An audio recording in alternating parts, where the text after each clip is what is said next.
Marseille. Bonjour. J'espère que vous allez bien. Bon, ça va. On va prier, s'il vous plaît. Seigneur, on va te remettre ce matin nos cœurs, nos pensées. On va être concentré sur, encore une fois, ton caractère, sur la solution que tu es à nos ténèbres, Seigneur, à cette lumière que tu es dans ce monde, Seigneur. Amen. On va tourner, s'il vous plaît, en Michée 7-8. Michée 7-8. On va parler de la bougie de Dieu. On va essayer en tout cas. Michée 7-8.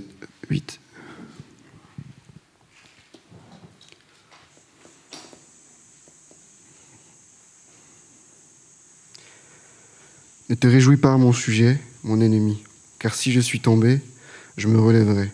Si je suis assise dans les ténèbres, l'Éternel sera ma lumière.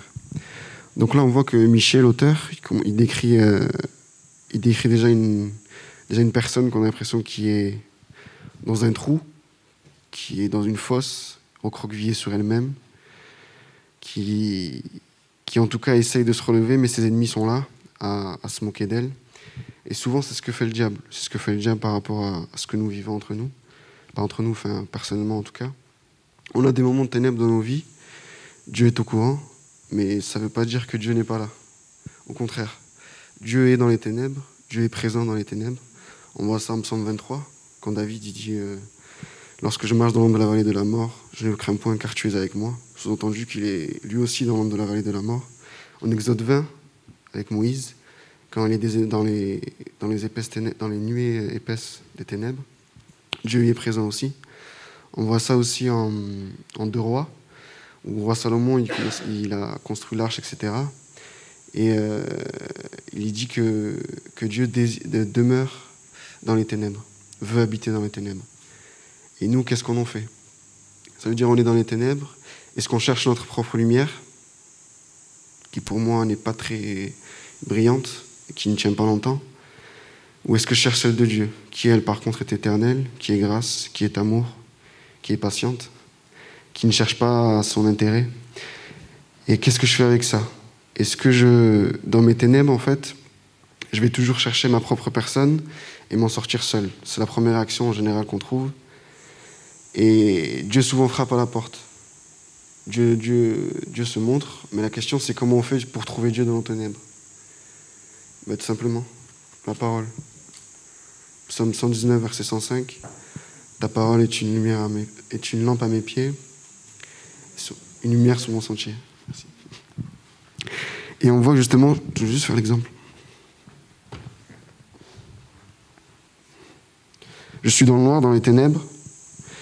Je réfléchis par moi-même. Ça, c'est ma lampe. Vous la voyez? Ok? Elle est quasiment jamais là.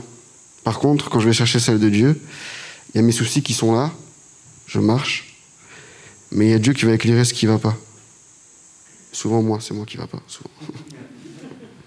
Mais en tout cas, quand Dieu est dans les ténèbres, moi j'y suis. Ça, c'est sûr et certain. C'est le contraste de Dieu. J'ai un cœur pécheur. Je suis pécheur. Par contre, j'ai le Saint-Esprit qui habite en moi. Vous voyez le contraste? Et quand Dieu est saint, Dieu est parfait, il ne peut pas toucher les ténèbres. Par contre, il y demeure. C'est ça qui est incroyable. Et une fois que... Ce qui est incroyable, du coup, j'ai un chemin tout droit là, qui est tout noir.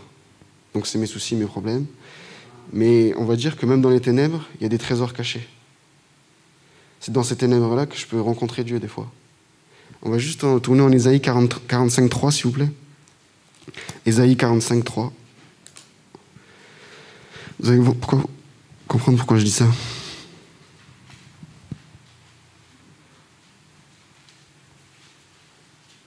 Ésaïe 45, verset 3.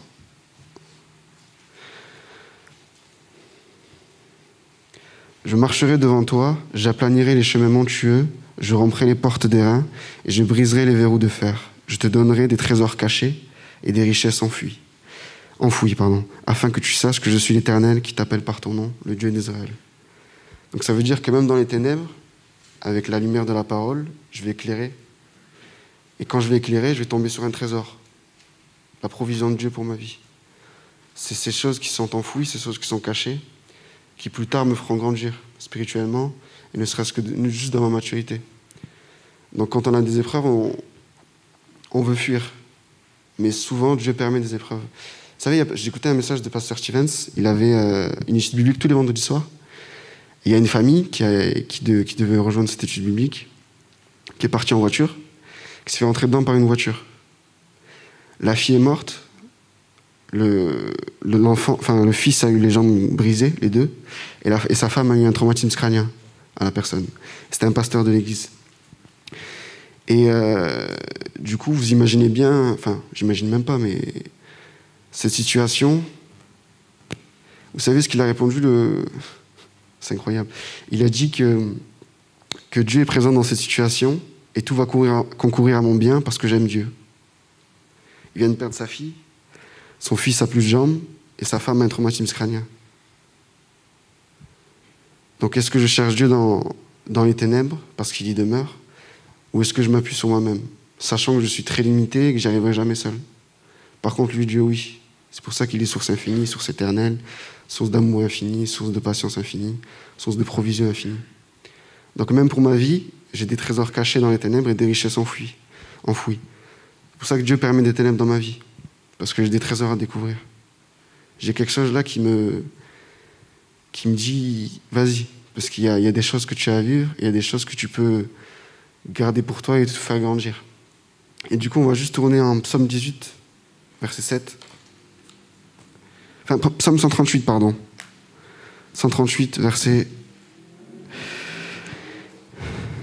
9. Non, 7, pardon. Psaume 138, verset 7. Où irai-je loin de ton esprit, ou fuirai-je loin de ta face? Si je monte aux cieux, tu es là. Si je me couche au séjour des morts, te voilà. Donc là, on voit encore une fois que même au séjour de mort, Dieu y est. Dieu est là. Dieu est présent partout. Et là, maintenant, on va pouvoir tourner au psaume 18, verset 7.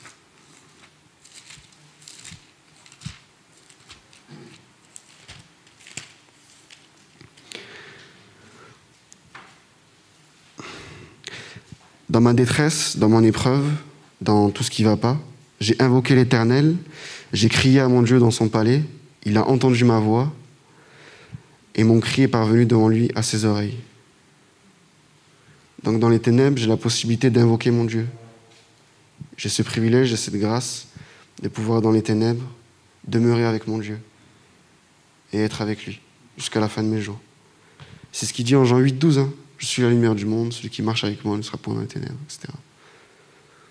Donc Christ, Dieu, est notre lumière dans les ténèbres pour pouvoir trouver ses trésors et ses richesses enfouies. Donc n'abandonnons pas dans nos épreuves, ne nous les laissons pas aller, soyons concentrés sur le caractère de Dieu, sur qui il est, sur sa parole, parce que c'est elle notre lumière, donc Dieu. Et juste voilà, on s'encourage. Amen.